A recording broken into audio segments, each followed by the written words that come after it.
दोस्तों नमस्कार, मैं हूं संजय राजन। शाम के 7 बज चुके हैं और एक बार फिर मैं हाजिर हूं प्राइम डिबेट के साथ। दोस्तों दरअसल पहले चरण में यूपी के 8 लोकसभा सीट समेत 102 सीटों पर मतदान 19 अप्रैल को संपन्न हो गया। पहले चरण को लेकर दोनों धड़ों इंडिया गठबंधन और एनडीए की ओर से जीत की दमदारी से दावेदारी भी की जा रही है।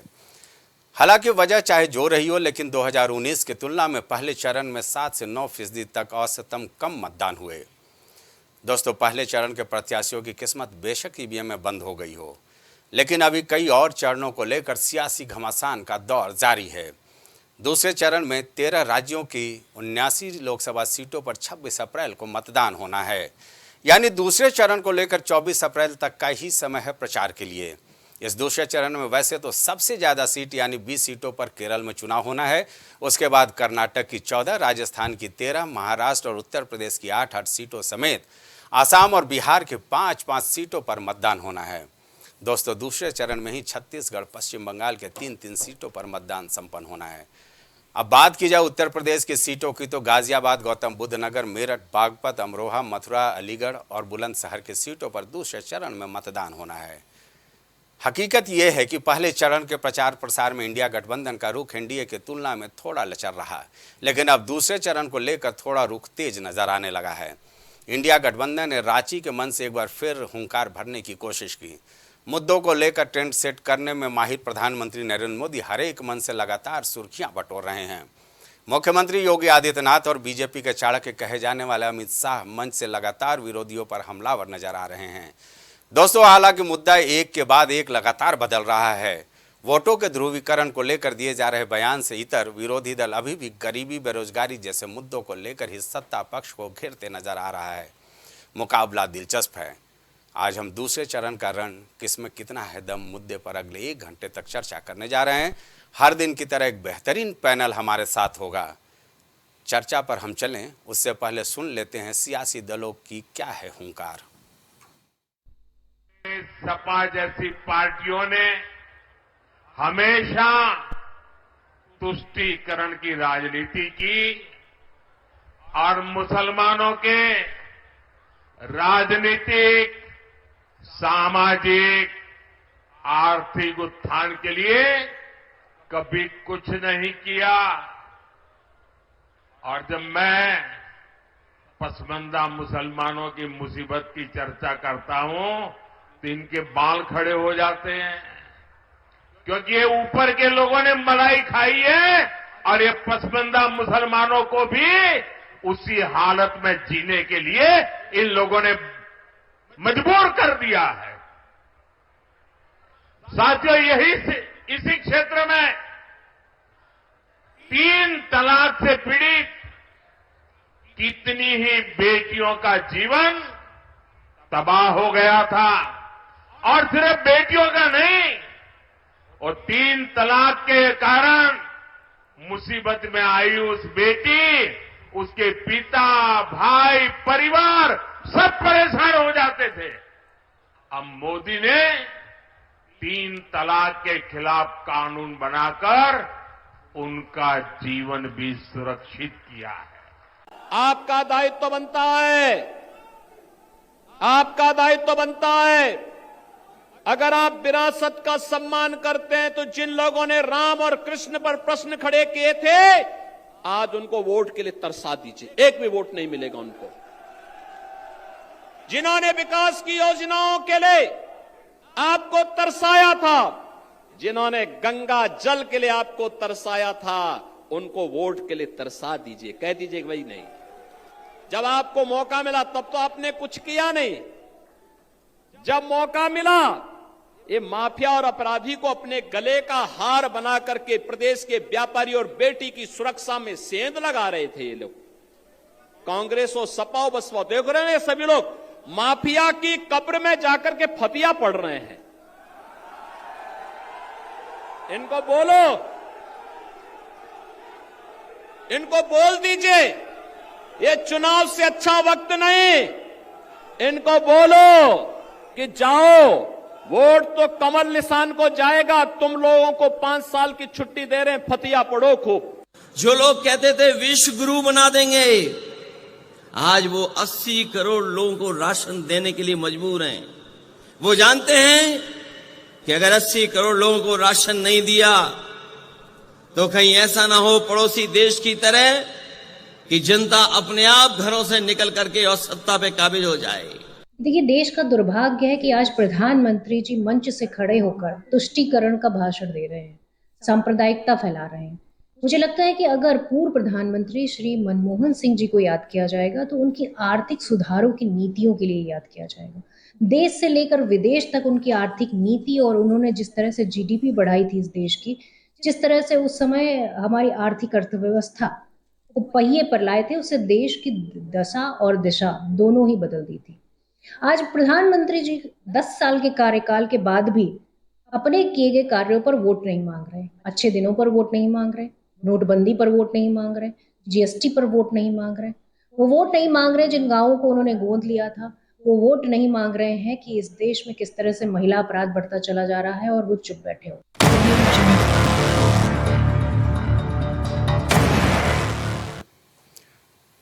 तो सुना आपने किस तरह से सियासी बयान सियासी मन से साफ तौर पर देखने को मिल रहे हैं। एक बेहतरीन पैनल हमारे साथ जुड़ गया है। सबसे पहले हम सुनील त्रिपाठी जी का स्वागत करेंगे। वरिष्ठ पत्रकार हैं, हमारे साथ इस चर्चा को आगे बढ़ाने में हमारा सहयोग करेंगे। बीजेपी का पक्ष रखने के लिए विवेक श्रीवास्तव जी हमारे साथ जुड़ चुके हैं, आपका भी बहुत बहुत स्वागत है। प्रवक्ता समाजवादी पार्टी अशोक तिवारी जी, आपका भी इस चर्चा में बहुत बहुत स्वागत है।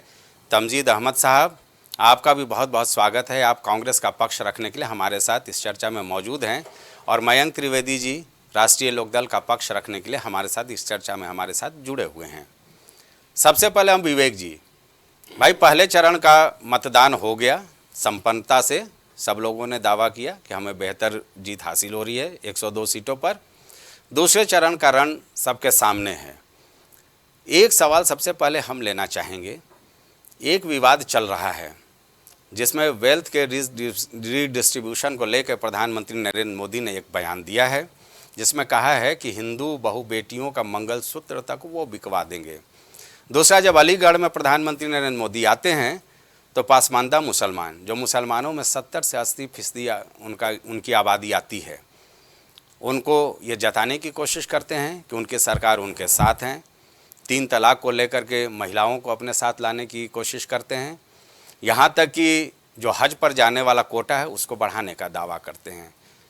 ये दोनों चीज़ें कैसे संभव है? ऐसा लग रहा है कि कहीं ना कहीं डायलेमा तो नहीं चल रहा है आप लोग मुद्दे को बनाने में। देखिए संजय जी, मोदी जी ने अपने चुनावी भाषणों में उन्हीं बातों का जिक्र किया है जिस पे हमने अपनी सरकार में काम किया है। ये सत्य बात है कि भारतीय जनता पार्टी के शासन से पहले हज की फ्लाइटें भारत से केवल 2 जगह से जाती थी, एक बॉम्बे, दूसरा दिल्ली से। दिल्ली, हाँ। और अटल बिहारी वाजपेयी जी के समय में इसको हमने 12 जगहों से उड़ाया। और ये सत्य बात है कि अभी कुछ साल पहले मुख्तार अब्बास नकवी जी के कहने पे मोदी जी ने इंडिया का कोटा हज का बढ़वाया, जो बढ़कर के इस समय दुनिया में इंडोनेशिया के बाद अगर सबसे ज़्यादा कोटा किसी का तो आज इंडिया का है, हज का। और मुख्तार अब्बास नकवी ने शायद 1,00,000-1.5 लाख की बात की थी और उसको बढ़वा करके मोदी साहब ने 2.5 लाख कराया है। तो सत्य बात है। और ट्रिपल तलाक की जो समस्या मुस्लिम बहनों के साथ थी, जिस तरह से उनके जीवन की स्थितियां बिखर जाती थी ट्रिपल तलाक के बाद, उसके बाद उनके जीवन की जो गाड़ी में पटरी हो जाती थी, उससे जो उनके समाज, उनके परिवार पे जो असर पड़ता था, बहुत दूर की बात नहीं संजय साहब। यही लखनऊ का किस्सा है कि एक दिन 2 खातूनें एक मौलवी के पास जाकर के उसको जूती उतार के मारने लगी। मामला क्या हुआ, उस दोनों बहनों की एक परिवार में शादी हुई थी और मौलाना ने दोनों का एक साथ तलाक करा दिया था। और इसी पे खातूनें यहीं लखनऊ में जुड़ गई। वही पुराने लखनऊ का मामला, अखबारों को सबके पब्लिक डोमेन में बताने, मेरे संज्ञान में भी, हाँ, सबके संज्ञान में। अब आप समझिए कि जिस तरह की स्थितियां मुस्लिम बहनों के जीवन में आ रही थी, रोटी काली हो गई तो तलाक, टेलीफोन से तलाक, व्हाट्सएप पे तलाक, किसी बात पे गुस्सा हो गए शौहर तो तलाक। अगर इस तरह से तलाक बंटने लगा तो इस तरह से तो मुस्लिम बहनों की जिंदगियां सड़क पे आ जा रही थी, और उसके क्या परिणाम वो सब चर्चा का विषय नहीं, सबको मालूम है उसके दुष्परिणाम, उसके साइड इफेक्ट समाज को कहाँ तक प्रताड़ित कर रहे थे। तो ट्रिपल तलाक का बिल ला करके जिस तरह से मुस्लिम महिलाओं की ज़िंदगी संवारने का काम मोदी जी ने किया है, उसका धन्यवाद हमारी बहनों ने चुनाव में दिया है।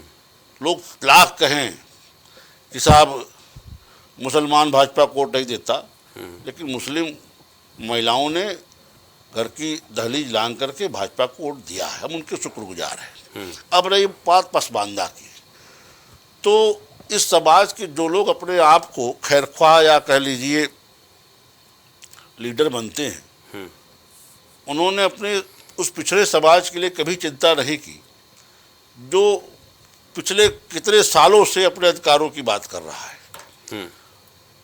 हम लोगों ने तमाम अवसरों पर पसमानदा समाज के बीच सभाएं की, उठना बैठना हुआ, उनकी समस्याएं समझी और उनके रास्ते किस तरह से आसान हो, किस तरह से वो मुख्य धारा में जुड़ करके आगे बढ़े, उस पर हम लोगों ने चिंतन किया जी। तो हमने जिन जिन क्षेत्रों में काम किया हम उसकी बात कर रहे हैं। आज विपक्ष की समस्या है कि विपक्ष के पास जब समय था तो विपक्ष ने कभी इन लोगों के लिए कोई काम नहीं किया। मैं आपको एक छोटा सा किस्सा बताता हूँ। एक दिन मुलायम सिंह जी ने ऐलान किया कि सभी थानों में एक मुस्लिम दरोगा होगा, लेकिन सूची जब निकलती थी तो एक जात विशेष के लोग 2-4 जिले के उन सूचियों में भरे मिलते थे। तो वही वाला हाल है, घर में नहीं दाने अम्मा चली भुनाने, नियुक्ति तो मुसलमान की करोगे नहीं, वो कहोगे हर थाने में दरोगा। इस तरह से विपक्ष मुसलमानों को गुमराह अपने शासन में करता रहा। इसका ताजा तरीका उदाहरण है, एक मुसलमान का बेटा 35 साल बाद लोक सेवा आयोग क्वालिफाई करके डिप्टी एसपी हुआ था, जिया उल हक, हमारे बगल गांव खुखुंदू का रहने वाला था, उसको कुंडा में मार डाला। और समाजवाद का नया रूप देखिएगा, उसके पिता को भी मुआवजा दिया अखिलेश जी ने, पत्नी को नौकरी भी दी, मुआवजा भी दिया। हाँ, मुआवजे को लेकर के तमाम विवाद हुए थे। अगले बार उसी के मुख्य हत्याभियुक्त को विधानसभा का टिकट भी दिया। ये समाजवाद का जो आधुनिक स्वरूप है, ये मुसलमान कैसे इसको समझेगा, कैसे इसको गले के नीचे उतारेगा, उनकी समस्या है। लेकिन हम इस आधुनिक समाजवाद को देख के हतप्रभ है कि मृतक के परिवार को मुआवजा, हत्यारे को विधानसभा का टिकट, ये कैसा समाजवाद? ठीक है, तो हम इस तरह के समाजवाद का विरोध करते हैं। ठीक है। आप अगर मृतक के परिवार के साथ सहानुभूति रखते हैं तो हत्यारे को सजा दिलवाइए। ठीक है। अगर हत्यारे के साथ खड़े हैं विवेक जी, तो फिर आप मानिए कि आप हत्यारे हैं। सबको जोड़ लेते हैं, फिर उसका चर्चा को आगे बढ़ा लेंगे। तमजीद साहब, भाई विवेक जी को तो आपने सुना ही सुना, लेकिन मेरा सवाल एक था कि भाई कोई जो है अल्पसंख्यकों को लेकर के मंच से हुंकार भर रहा है। अलीगढ़ में प्रधानमंत्री मोदी जी को पासमानदा समाज और मुसलमानों के लिए किया गया काम याद आ रहा है। ये दोनों चीज़ें कैसे हो सकती हैं? योगी आदित्यनाथ जी एक तरफ अकलियतों को लेकर के जो जिस तरह से वो ललकारते हैं और हिंदुत्व की बातें करते हैं, और मोदी जी का अलीगढ़ में आना, ये दोनों चीज़ें अलग अलग देखने को मिल रही है। लेकिन विवेक जी ये दावा कर रहे हैं कि भाई उनकी सरकार मुसलमानों के लिए बहुत कुछ की है जो आप लोगों ने नहीं किया।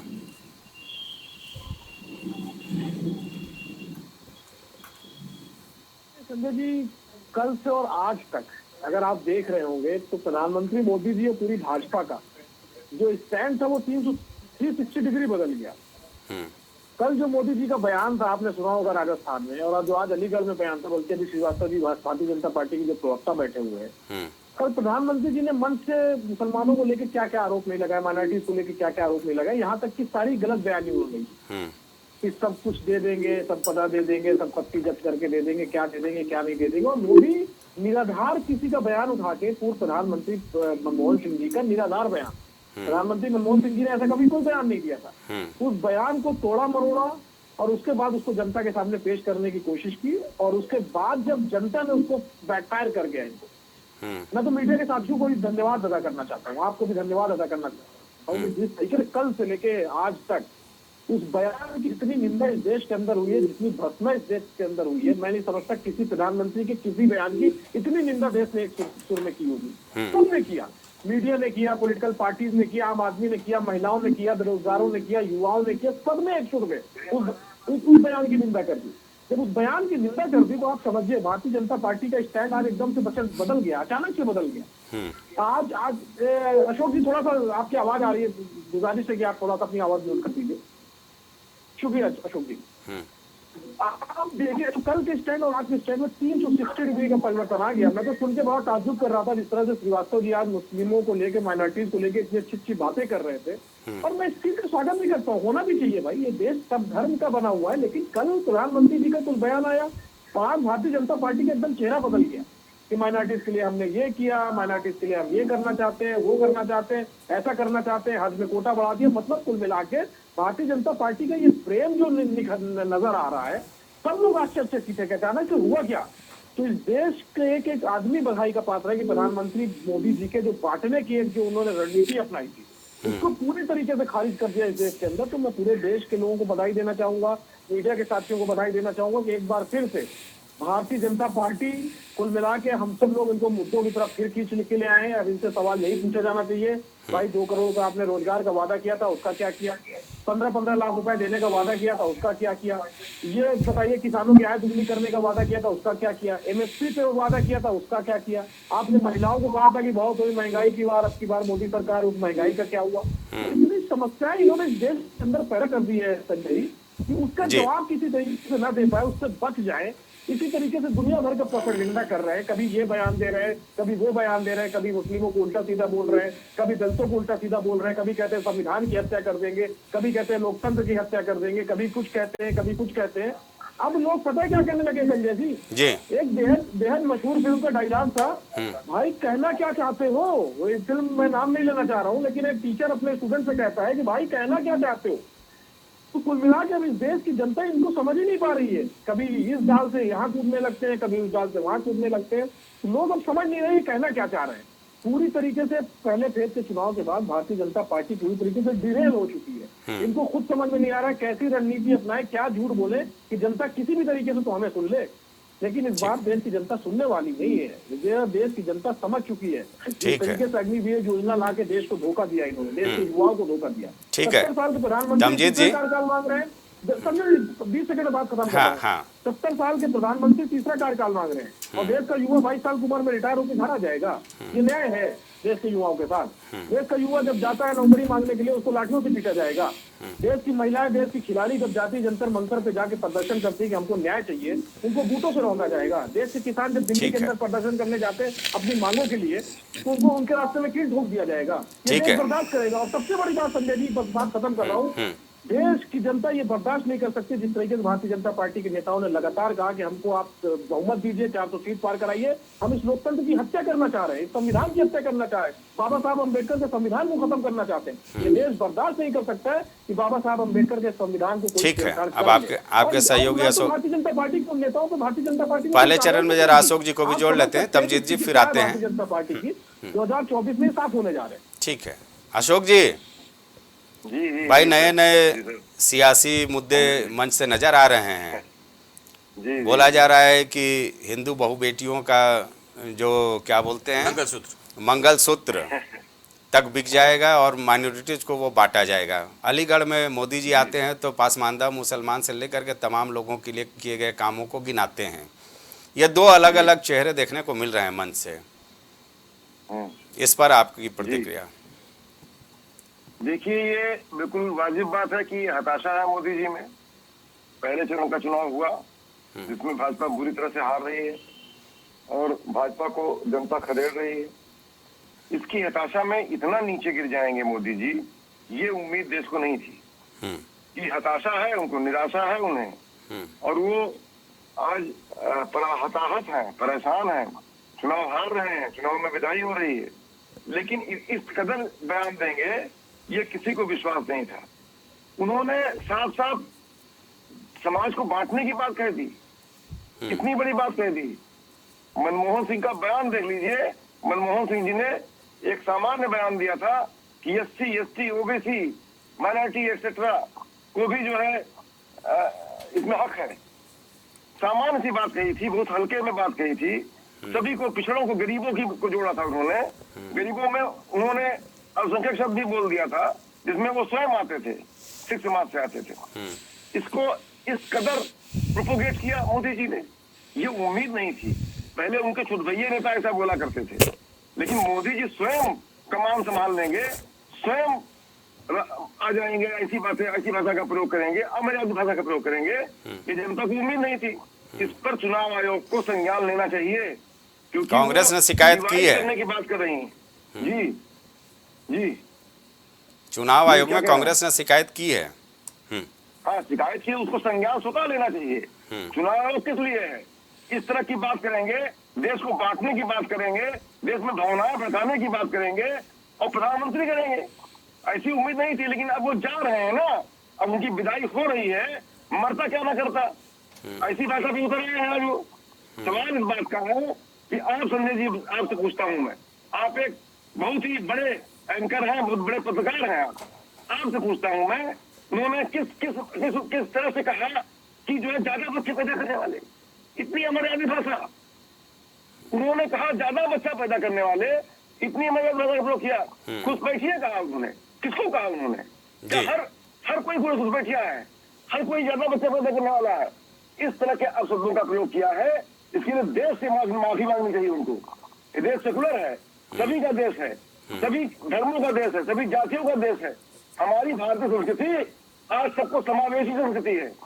भारतीय संस्कृति सर्वभौम सुखना सर्वतंत्र संस्कृति है। हमारी संस्कृति बस्तियों कुटुंबों को मानती है, जो आता है उसको समावेशी कर लेती है, अपने अंदर समाहित कर लेती है। इतनी बड़ी संस्कृति, भारतीय संस्कृति का अपमान किया उन्होंने, भारत के सनातन धर्म का अपमान किया उन्होंने।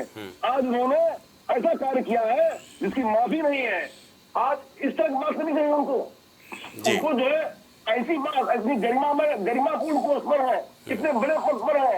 आज किसी को उम्मीद नहीं थी, चौंक गया है देश, ये देश चौंक गया है कि मोदी जी चुनाव हार रहे हैं, पूरी तरह हार रहे हैं। ठीक है, अब उनको हारने से बेचैनी हो रही है, घबराहट हो रही है, ये परेशान है। लेकिन परेशानी में इतना ना गिरो भाई, परेशानी जरूर है, लेकिन अपने को संभालो, अपना मानसिक संतुलन जो खो रहे हैं मोदी जी, संभाले।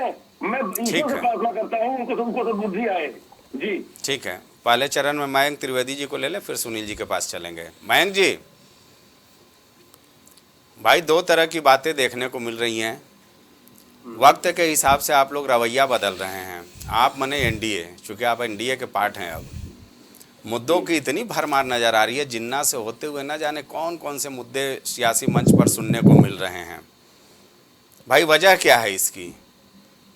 सर राजन जी एक बार सवाल रिपीट कर दीजिए, थोड़ा सा वॉइस में प्रॉब्लम है। मैं कह रहा हूँ कि मंच से लगातार मुद्दे बदल रहे हैं एनडीए के, आखिर ये मुद्दे क्यों लगातार बदलते जा रहे हैं? अब तो ये वेल्थ के डिस्ट्रीब्यूशन से लेकर के तमाम चीज़ें नज़र आने लगी हैं। क्या मामला हिंदू मुसलमान करके ही और वोटों के ध्रुवीकरण के इर्द गिर्द ही एनडीए चुनाव जीतेगी क्या? संजय जी पहले बात तो क्षमा चाहूंगा, कुछ तकनीकी कारणों की वजह से मैं डिबेट में थोड़ा विलंब से जुड़ पाया। कोई नहीं। अच्छा, दूसरा, राष्ट्रीय लोकदल ने कभी भी हिंदू मुसलमान की कोई राजनीति आज तक नहीं की है। ये आप जानते हैं, हम लोग किसानों के हित की बात करने वाले लोग हैं और कभी भी घटक दल का हिस्सा होने की वजह से सवाल आपसे भी पूछा जाएगा। क्या नहीं, वो अलग बात है, लेकिन मैं अपने दल की बात कर रहा हूँ जी। समाज को बांटने का काम विपक्ष करता है। आप देख रहे हैं इस चीज को कि हिंदू मुस्लिम दलित हिंदू, इस चीज के जो विभाजन की राजनीति है वो विपक्ष करता है। राष्ट्रीय लोकदल ने कभी भी समाज को विभाजित करने वाली कोई राजनीति आज तक नहीं। अशोक जी नोट कर लीजिए, किसानों के हित की बात की है और उस दिशा में हम लोग आगे बढ़ रहे हैं। और जो प्रथम चरण का जो चुनाव हो चुका है 8 सीटों पर, उसका परिणाम भी हम लोग के पक्ष में होगा और वहां पर विपक्ष का खाता भी नहीं खुलेगा और यही परिणाम दिन पर दिन 7 चरणों में रिपीट मिलेगा। जी बताइए। चलिए, बहुत बढ़िया। सुनील जी, भाई इस बार तो विचित्र विडंबना देखने को मिल रही है। सियासी दल, चाहे वो इंडिया गठबंधन हो या फिर सत्तारूढ़ दल एनडीए हो, ये किसी मुद्दे पे टिक नहीं पा रहे हैं भाई। हर दिन कुछ ना कुछ नई चीज़ें देखने को मिल जाती हैं। मोदी जी का बयान आपने सुना होगा, उसको लेकर के तमाम तरह से उनका विश्लेषण की जा रही है। अलीगढ़ में जो आकर के उन्होंने बोला वो भी आपने सुना, और मुख्यमंत्री योगी आदित्यनाथ को भी मन से हुंकार भरते हुए सुना। एक तरफ बोला जाता है अक़लियतों के लिए हम साथ खड़े हैं, दूसरी तरफ कहा जाता है कि काशी अयोध्या तो पूरा हो गया, अब ब्रजभूमि की बारी है।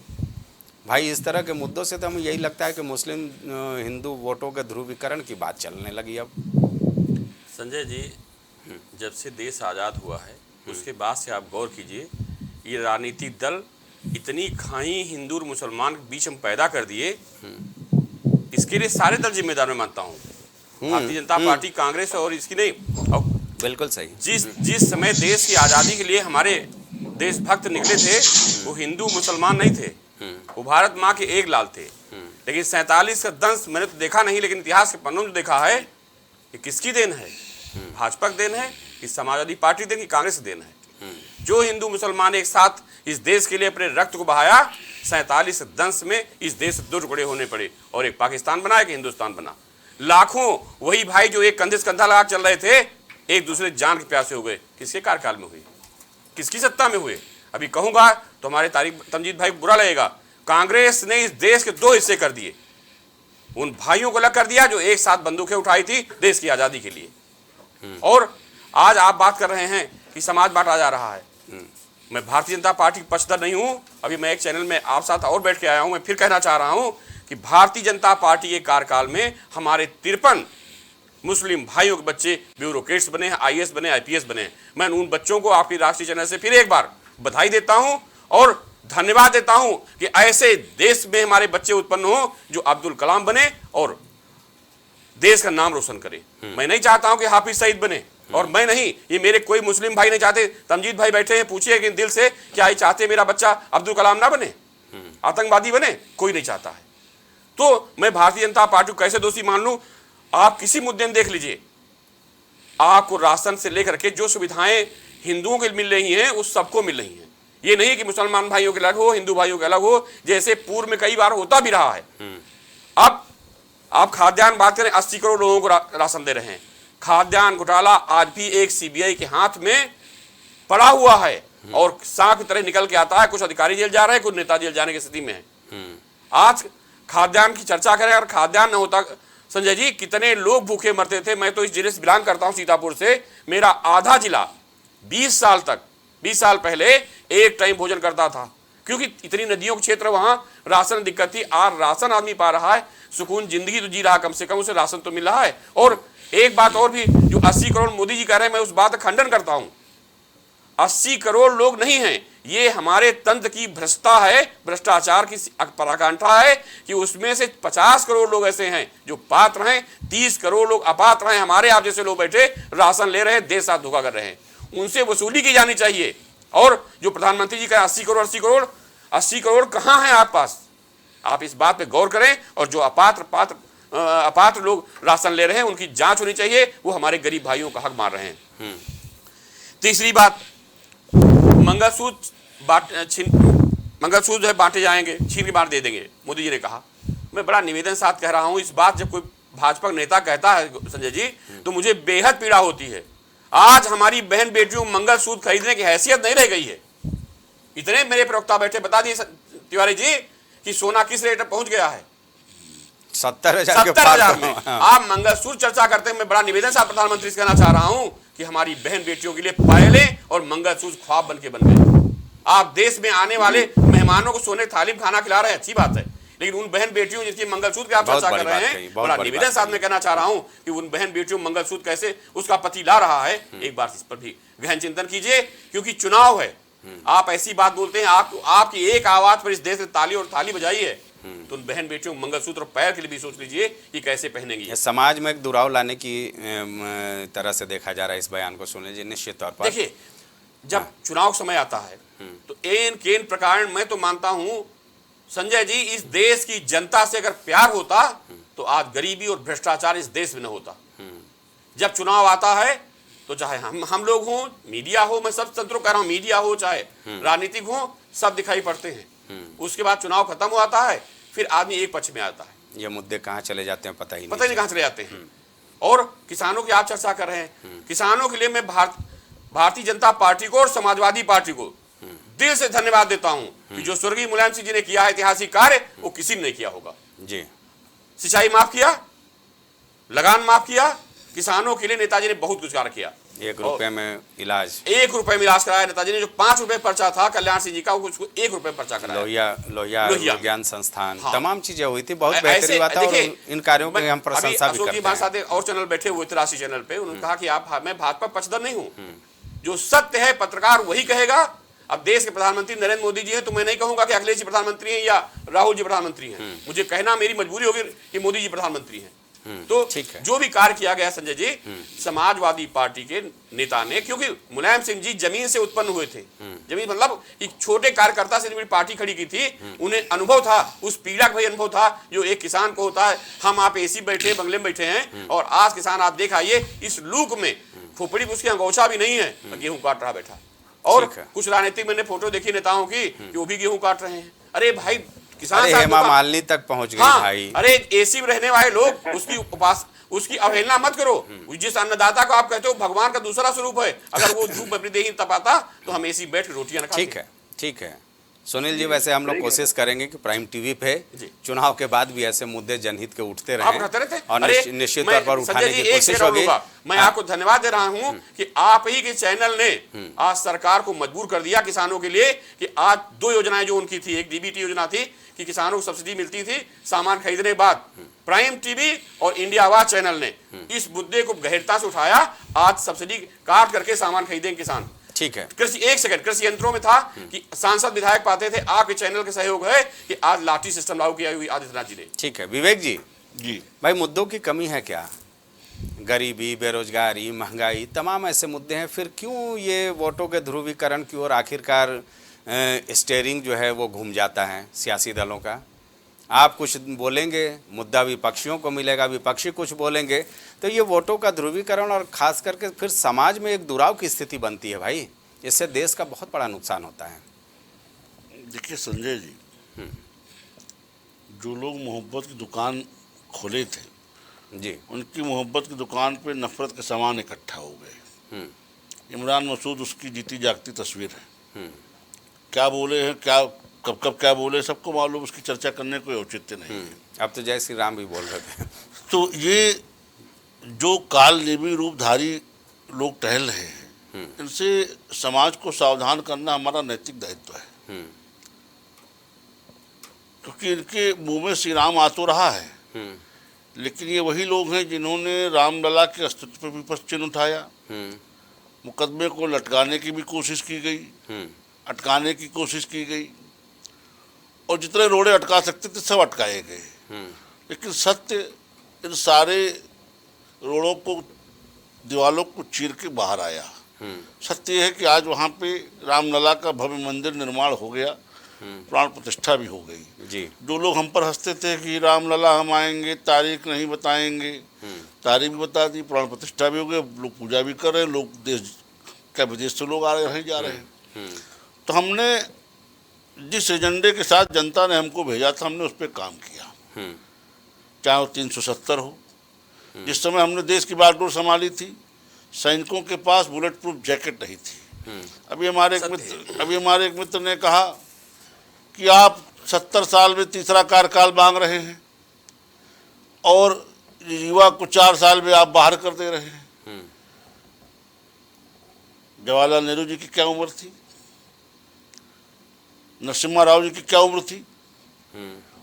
जहाँ अनुभव की आवश्यकता वहाँ अनुभव काम आएगा, जहाँ वरिष्ठता की आवश्यकता हो, जहाँ युवा की जरूरत वहाँ युवा काम आएंगे। हमने अगर अग्निवीर योजना में सुनते जाइए, 4 साल में रिटायर करना अच्छी बात है क्या? अरे भाई अशोक जी इसके बाद आपके पास आ जाते हैं। अरे अशोक जी नोट कर लीजिए, इसके बाद आप ही के पास आएंगे। अरे भाई अशोक जी आपके पास आएंगे, बहुत ज्यादा अशोक जी आपके पास आएंगे, इसके बाद जरा इनकी सुन लीजिए। हाँ जल्दी। हाँ, अग्निवीर योजना हमने लाई, देश के युवाओं को आज सेना में कार्य करने का अवसर मिला।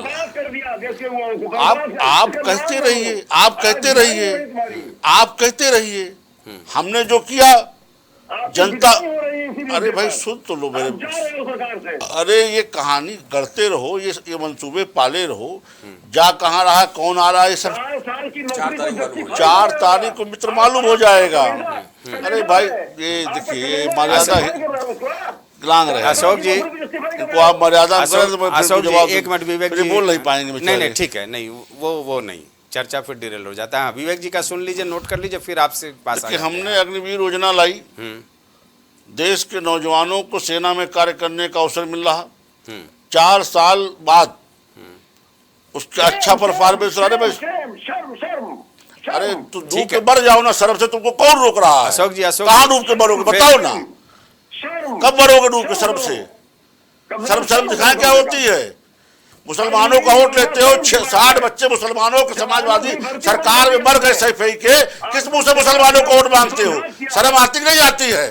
जियाउल हक के हत्यारे को टिकट देते हो, शर्म नहीं आती? कभी चुल्लू पर पानी डूब के मरने मन करता नहीं करता है?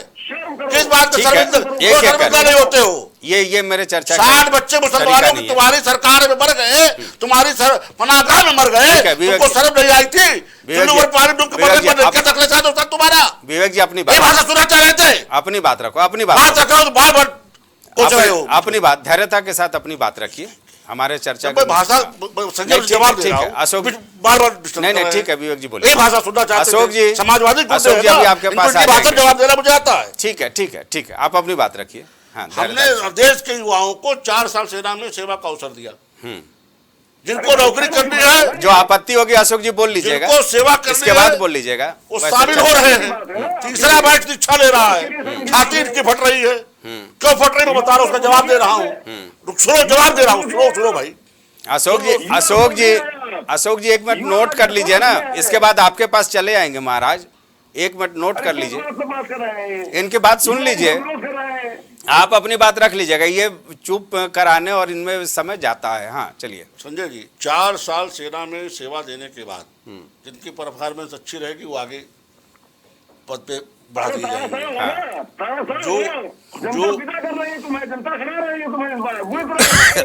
अशोक जी आप नोट कर लीजिए ना, इसके बाद मौका दे देंगे, फिर विवेक जी शांत रहेंगे, आप बोलेंगे तो समझ में आएगा जनता को। हाँ बोलिए संजय जी, ये ठीक है अब चलिए आप बोलिए। हाँ अब अशोक जी धैर्यता के साथ सुनेंगे, इसके बाद मर्यादा नहीं अशोक जी धैर्यता के साथ सुनेंगे जल्दी, क्योंकि तमजीद जी भी देखिए इंतजार में है। बोलिए। युवा कांग्रेस अग्निवीर योजना में रोजगार दिया।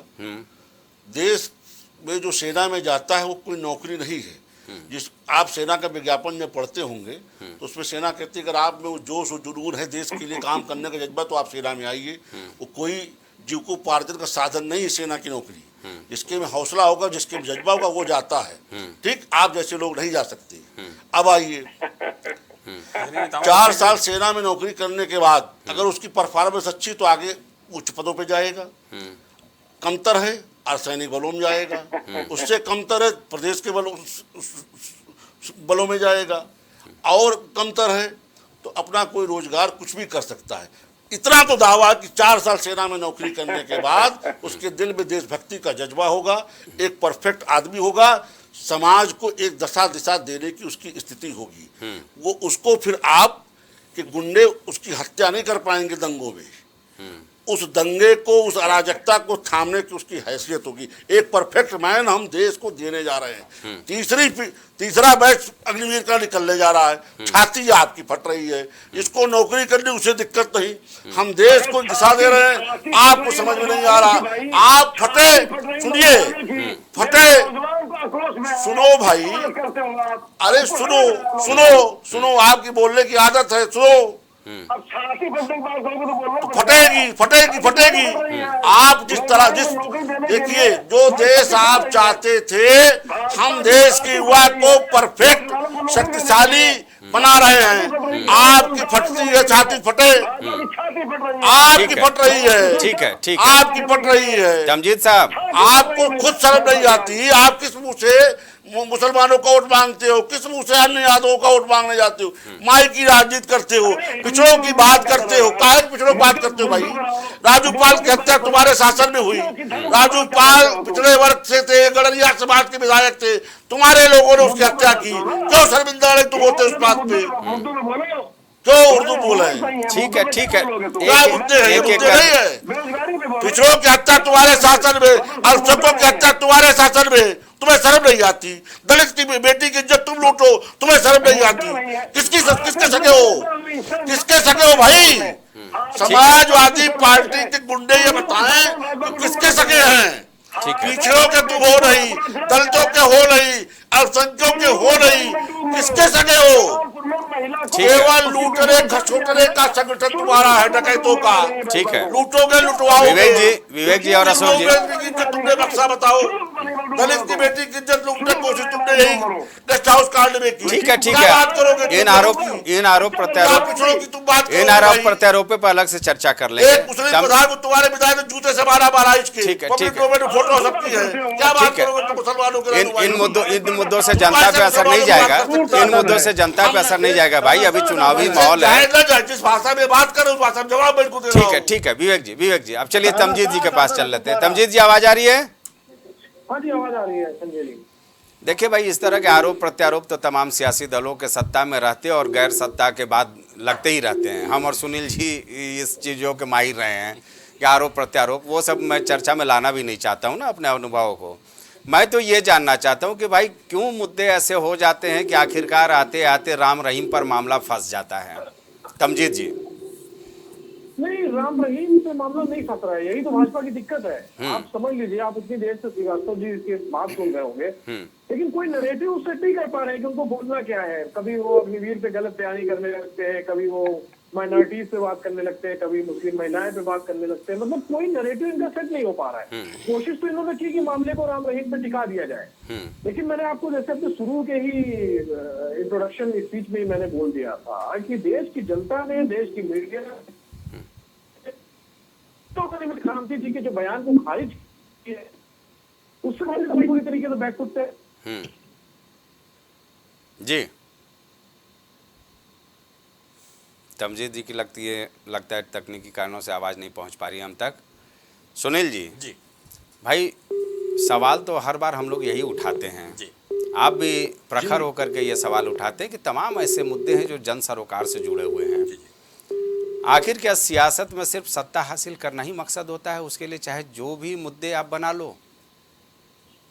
संजय जी, बहुत अच्छा सवाल किया है आपने, मैं इसके लिए आपको धन्यवाद देता हूँ। एक वक्त होता था जब हम लोग दिल्ली विश्वविद्यालय में पढ़ते थे तो चर्चा होती थी, हरियाणा के कुछ छात्र हमारे साथ रहते थे, वो बोलते थे कि साहब 10 किलोमीटर अगर सरकार रोड नहीं बना पाती है गांव में तो सत्ता बदल देती है वहाँ की जनता। माने वहाँ पे स्थानीय मुद्दे इस कदर हावी होते थे, अगर पूरे देश में ये व्यवस्था हो जाए तो शायद सारे सियासी दलों को एक आईना दिख जाए। देखिए संजय जी, बहुत अच्छा सवाल किया आपने। जनता क्या करे, आईना दिखाते दिखाते खुद आईना बन गई है। 70 सालों से आपने देखा, उसने आईना कांग्रेस भी दिखाया, समाजवादी पार्टी भी दिखाया, भारतीय जनता पार्टी भी आईना दिखाया, लेकिन मजबूरियां ये होती कि जनता कहाँ जाए, किसके साथ सोचे कि हमारा भला होगा। सारे राजनीतिक दल चुनाव जब आता है तो महंगाई चर्चा करते हैं, भ्रष्टाचार चर्चा करते हैं, किसान चर्चा करते हैं, लेकिन 5 साल तक मैं फिर कह रहा हूं कि जितने लोग हमारे बैठे हैं इसमें बता दीजिए 5 साल जनता के साथ कितने दल रहे हैं। भारतीय जनता पार्टी ने 1200-1250 सिलेंडर बिकवाया, कोई जन आंदोलन छिड़ा हो? एक ने भी छिड़ा हो? बता दीजिए हमको। ये तो तमजीद जी और अशोक जी के लिए सवाल है। बैठे हुए हैं दोनों लोग, मैं कह रहा हूं, और राष्ट्रीय लोक दल से भी मैं कह रहा हूं कि बता दिए 1250 सिलेंडर बिकवाया। ऐतिहासिक कार्य किया मोदी जी ने, मैं धन्यवाद देता हूं उनको। 1500 को बिकवाएं, मैं भी लूंगा, लेकिन ये मेरा दायित्व नहीं है। हम अपने दायित्व कभी नहीं फिर सकते हैं, आखिरी सांस तक मीडिया वाले नहीं फिरते हैं, लेकिन जो हमारे संविधान व्यवस्था है हम कह सकते हैं, कर नहीं सकते हैं। विपक्ष इसीलिए संविधान बना है कि जनता की समस्याओं के साथ कंधम कंधा लगा के आप खड़े हो, और जब विपक्षी दल खड़े होते हैं सत्ता का परिवर्तन होता है। आपने समाजवादी पार्टी भी देखा, अखिलेश ने बड़ा अच्छा काम किया, लेकिन लॉ एंड ऑर्डर पर जो देश में प्रदेश में स्थिति पैदा हुई, जनता ने ठुकरा दिया इनको। आज भारतीय जनता पार्टी इसी बल पे आई, लॉ एंड ऑर्डर के बल पे। विकास कार्य में अगर मैं तुलना करूं संजय जी, तो मैं निष्पक्ष कह रहा हूं अखिलेश जी के विकास कार्य ऐतिहासिक कार्य है, लेकिन विकास कार्यों के साथ साथ में प्रदेश में दंगे, हिंदू मुसलमान भाइयों के बीच में नफरत, इसी कारण से जनता ने समाजवादी पार्टी ठुकरा दिया। बाकी विकास कार्यों के बारे में मैं कुछ कहना नहीं चाहूँ, जो बनवाया है वो तो लखनऊ वासी इसलिए प्रदेशवासी समझ रहे हैं। आप कंधे में कंधा मिलाइए जनता के साथ में। चुनाव खत्म होता है, कांग्रेस पार्टी में बड़ा निवेदन साथ कर रहा हूं, चुनाव हारती तो भी नहीं रहती, जीती तभी नहीं रहती है। समाजवादी पार्टी में वही हाल है, फेसबुक ट्विटर पहुंच जाते हो आप। मुझे फिर मुलायम सिंह जी याद आते हैं, उनकी नीतियां याद आती हैं, धरती पर संघर्ष करने वाले मुलायम की पार्टी अब मुलायम सोशल सिंह जी मीडिया की से एक आवाज पर रोमेश भंडारी की रूह कांप गई थी और लगता था उत्तर प्रदेश में मातम छा गया। अगर मैं गलत कह रहा हूं, मेरे अशोक जी बैठे भाई हैं, पूछो सही गलत है। ऐसे नेता थे। क्यों? क्योंकि जनता की एक एक आवाज पर नेताजी हाजिर रहते थे। लोग बाई नेम पुकारते थे, उनकी यादाश्त थी। मैंने कई मीटिंगों में देखा कि बाई नेम उन्होंने कहा, अरे त्रिपाठी जी, अरे शुक्ला जी, अरे दिलीप जी कहाँ जा रहे हो। वो गुण था। 26 जनवरी दिन आता तो मुझे जरूर याद आती है, वो पहले ऐसे मुख्यमंत्री मेरे कार्यकाल में रहे जो पब्लिक से आके मिलते थे और मंच पर जाते थे। बिल्कुल सही। ये उनकी नीतियां थी, इसलिए जनता उनके साथ खड़ी थी। आज अखिलेश जी 12 के बाद से पार्टी किस तरफ लेके जा रहे हैं, हाँ 4 जून को ये भी स्पष्ट हो जाएगा। मैं बड़ा निवेदन साथ कह रहा हूं राजनीतिक दलों से कि आप जनता के साथ खड़े होइए, अगर वास्तव में जनता का हमदर्द है और सत्ता में आप आना चाह रहे हैं। लेकिन संजय जी, चुनाव के बाद जनता फिर अकेली जैसे जंगल में बकरी रहती है वैसे पड़ती है। चलिए, इसीलिए हम लोग घोषणा पत्र को लोक लुभावन बोलते हैं। मयंक जी कुछ कहना चाह रहे थे जी। ने जो है राष्ट्रीय लोकदल के बारे में कहा था कि सड़क पर संघर्ष नहीं किया, उस बात का मैं जवाब दे रहा था कि जयंत जी हमेशा किसानों के लिए सड़कों पर संघर्ष किया है उन्होंने। वो सुनील जी का जो है जो चीज वो कह रहे थे जी, बोले। केवल पश्चिम में मेरे भाई किसान तो भारत के कोने कोने में है कि नहीं, बताइए आप ईमानदारी से कहिएगा। अन्नदाता तो हमारा भारत कोने कोने में बैठा है, एक क्षेत्र से काम नहीं चलेगा। आप पश्चिम में काम करता है। जी जी जी नहीं, हम विपक्ष में रह के अभी किसानों के साथ थे और सत्ता के साथ रह के अभी केवल पश्चिम में आप और कहीं रहे हो, ये कहना गलत है कि खाली पश्चिम के लिए। मैंने अजीत सिंह जी के साथ कार्य कंधम कंधा मिला, मैंने कार्य भी किया है। अशोक जी, सुनील जी को सुना आपने। एक वक्त वो भी था जब मायावती की सरकार के खिलाफ मुलायम सिंह यादव ने प्रदेश बंद बुलाया था। हम लोग याद है, तब कवरेज पर थे। समाजवादी पार्टी कार्यालय को किलेबंदी में तब्दील कर दिया गया था। तब नवनीत सहगल साहब संभवतः यहाँ के जिलाधिकारी होते थे और मुलायम सिंह यादव अपनी एम्बेसडर गाड़ी की पिछले सीट में छुप करके बैठ करके वहाँ हजरतगंज गांधी प्रतिमा पहुंचे थे। वो आंदोलन का दौर कहाँ चला गया समाजवादी पार्टी का? जी, मैं स्पष्ट रूप से कहना चाहूंगा सर, भाई सुनील जी ने बहुत अच्छी बातें भी कही माननीय नेताजी के लिए, और सबसे अच्छी बात उन्होंने कही किसानों के लिए। माननीय सुनील जी ने किसानों के मैटर में बहुत अच्छी बात कही, हमारे दिल को छू गया उनकी बात। उन्होंने किसानों को तपती धूप में खेत काटने की बात कही, तपती धूप में कड़ी मेहनत की बात कही मेरे भाई, और किसानों के लिए बहुत कुछ कहा उन्होंने। सारी बात सही है। किसान इस देश का भगवान है, जवान इस देश का भगवान है। किसान और जवान मिलकर ही देश का निर्माण करते हैं, सच्ची बात है ये। आज किसानों की चिर प्रतीक्षित मांग थी एमएसपी की गारंटी, एमएसपी की गारंटी देना। मैं सुनील जी को भी इसमें जोड़ता हूं, उनसे भी कहता हूं अपनी बात को कि एमएसपी गारंटी कम से कम हमने घोषणा पत्र में दिया है। और हमारी सरकार बनेगी तो एमएसपी गारंटी हम देंगे, स्वामीनाथन रिपोर्ट के आयोग के अनुसार देंगे। ये भी कहा है माननीय अखिलेश जी ने। माननीय अखिलेश जी ने यह भी कहा है कि हम पेंशन देंगे किसानों को 5,000, 2.5 एकड़ से कम जमीन वालों को।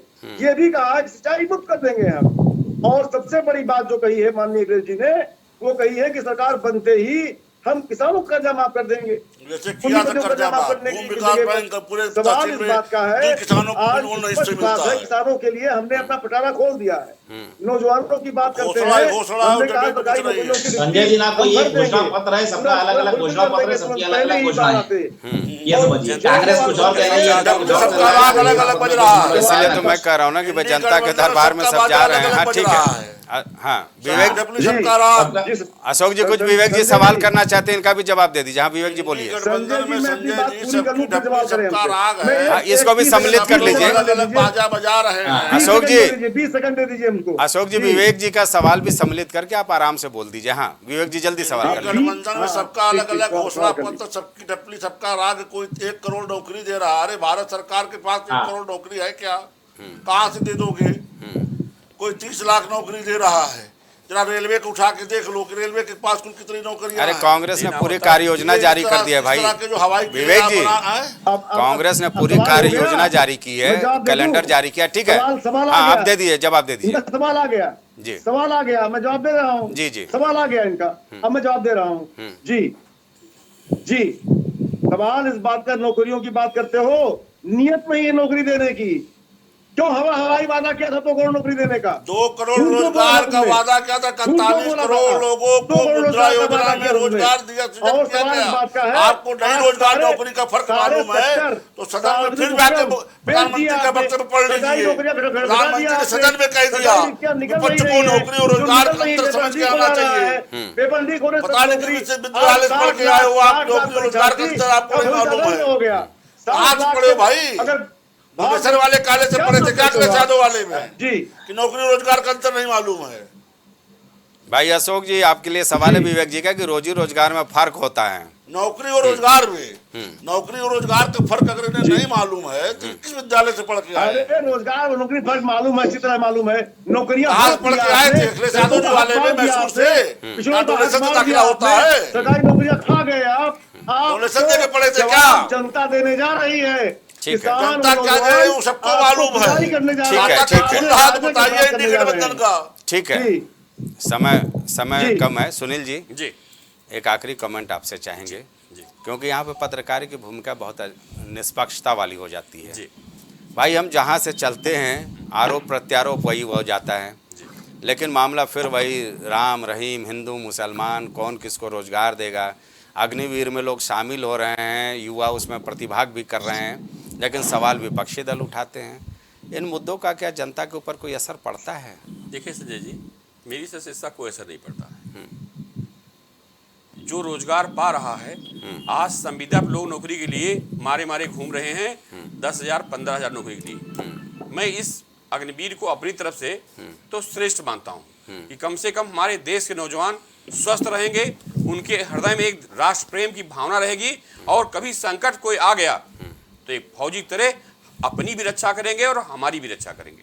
इसलिए हो सकता विपक्ष को ना अच्छा लग रहा हो, मैं इसके लिए नहीं कह रहा, लेकिन व्यक्तिगत बहुत अच्छा लग रहा है। दूसरी बात संजय जी कि सबसे सस्ते इस दौड़ में हम ही आप हैं। कभी विपक्षी दल कहता है कि आप भाजपा के साथी हो, कभी भाजपा कहती है विपक्षी दलों के साथ आप खड़े हो। मीडिया की दर्द को कोई नहीं समझता है। हम लोग निष्पक्ष काम करते हैं, आपको अच्छा लगे तो, बुरा लगे तो, लेकिन जो भी कार्य करती है मीडिया वो निष्पक्ष कार्य करती है। हाँ, अच्छे बुरे सब में है, मैं कुछ लोगों को बात नहीं कर सकता हूँ, लेकिन ये धर्म है हमारा कि हम सूरज को सूरज और चंदा को चंदा ही कहेंगे। संजय, बिल्कुल सही बात है। तो फिलहाल एक चर्चा हुई, सारगर्भित चर्चा हुई, इसमें सारे मेहमान जो हमारे साथ शामिल हुए उनका बहुत बहुत शुक्रिया। वक्त यहीं तक इजाज़त देता है हमें, लेकिन निश्चित तौर पर हम चाहेंगे कि सियासी मंच जो सस्ते हैं उससे जन सरोकार से उठे अगर मुद्दों पर चर्चा हो तो वो ज़्यादा बेहतर होगा और लोकतंत्र के लिए भी, एक सशक्त लोकतंत्र के निर्माण के लिए भी ये बेहतर होगा। फिलहाल अभी तो तमाम तरह के सवाल सियासी मंच पे चल रहे हैं, चाहे वो मथुरा की बारी बताई जा रही हो या फिर पासवानदा मुस्लिम समाज को लेकर के डोरे डालने की कवायद हो रही है। विपक्षी दलों की ओर से तमाम तरह के सवाल उठाए जा रहे हैं, किसके परिवारवाद को लेकर के अलग चर्चा चल रही है। ये सब ऐसे सियासी मंच हैं जो जन सरोकार से संभवतः वास्ता नहीं रखते और जनता बहुत समझदार है, जनता जनार्दन होती है। लोकतंत्र के इस महापर्व में उसे ही अपना साथ देती है जो उसे अपना लगता है। फिलहाल इस चर्चा में इतना ही। नमस्कार।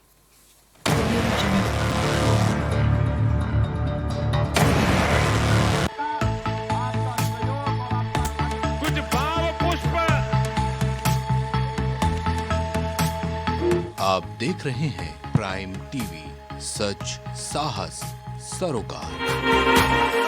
प्रॉब्लम्स थी जो मेरे को स्टेप्स चढ़ते हुए प्रॉब्लम थी, वो अब I think so 70% is improved. ठीक है, मेरे को एंकल में प्रॉब्लम थी एंड मेरे को नसेस मसल्स प्रॉब्लम थी, जो मसल्स में काफ़ी पेन रहती है, जो अब की इस टाइम पर एक बार मैंने लिया, मैं लास्ट टाइम आया था, उसके बाद मैं अब दोबारा आया हूँ, तो ऐसे 70% इज इम्प्रूव्ड, जो कि डॉक्टर नहीं कर सका।